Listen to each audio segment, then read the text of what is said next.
Hello, good evening.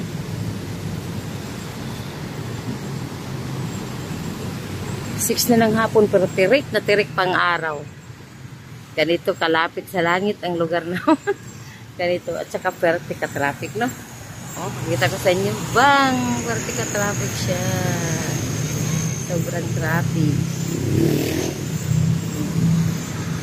Yan o, tirik na talagang araw.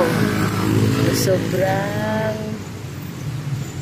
tirik ang araw, no? Maliwanag pa, grabe ka maliwanag. Pero 6 PM na guys. Sa amin sa Davao, madilim na ngayon ba? Basta ganito. 6 PM. Pero dito, napaka maliwanag pa. 10 piso na lang langit na dito kasi eh. Ayan o.